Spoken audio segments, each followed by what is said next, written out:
Kitab Fadilat Amal, Fadilat Ramadan, sambungan. Baginda bersabda bahawa Ramadan adalah bulan simpati, yakni bulan yang membantu orang fakir miskin.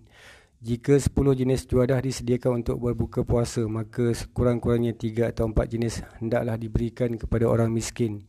Sedangkan tuntutan yang sebenar ialah kita sepatutnya memberikan yang lebih baik daripada apa yang diperuntukkan kepada kita, dan setidak-tidaknya hendaklah memberi kepada orang lain perkara yang sama dengan apa yang kita mahukan. Ringkasnya, setakat mana yang kita mampu, kita hendaklah memberi sebahagian daripada makanan berbuka dan bersahur kepada orang fakir dan miskin.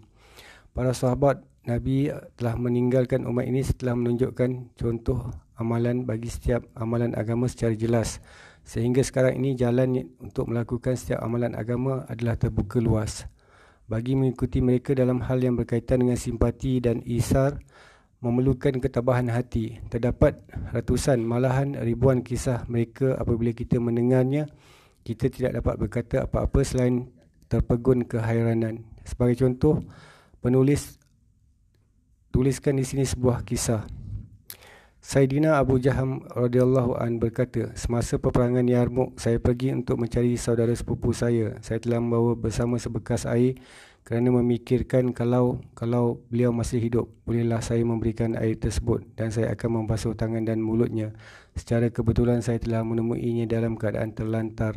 Saya telah bertanya jika beliau memerlukan air dan beliau telah memintanya dengan menunjukkan isyarat. Dalam pada itu seorang sahabat lain yang tercedera di sebelahnya mengerang kesakitan. Sepupu saya itu telah mengisyaratkan supaya saya pergi kepadanya sebelum beliau sendiri sempat minum.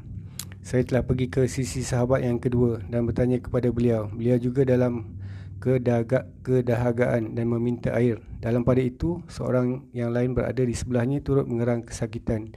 Sahabat yang kedua itu pun mengisyaratkan supaya saya pergi ke sahabat yang ketiga itu sebelum beliau sempat meminum air tersebut.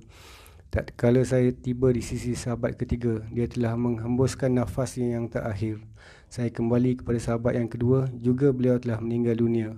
Lalu saya kembali kepada saudara sepupu saya, yakni yang pertama, mendapati beliau juga telah meninggal dunia. Inilah sifat isar as-salafus solehin kita, yakni sanggup mengorbankan nyawa sendiri walaupun dalam keadaan kedahagaan, tidak rela minum sebelum saudara yang beliau sendiri tidak mengenali dapat minum. Radhiyallahu anhum wa ardahum wa razaqana ittaba'ahum. Semoga Allah reda kepada mereka dan meredakan mereka dan mengurniakan kepada kita taufik untuk mengikuti mereka. Semoga apa yang disampaikan dapat diamalkan dan disampaikan kepada sahabat yang tidak hadir. Kita tangguhkan dengan tasbih kafarah dan suratul as. Subhanakallah bihamdika asyhadu an la ilaha illa anta nastaghfiruka wa atubu ilaik. Bismillahirrahmanirrahim. Wal asri innal insana lafi khusr illa allazina amanu wa amilus solihat wa tawasaw bil haqqi wa tawasaw bis sabr. Assalamualaikum warahmatullahi wabarakatuh.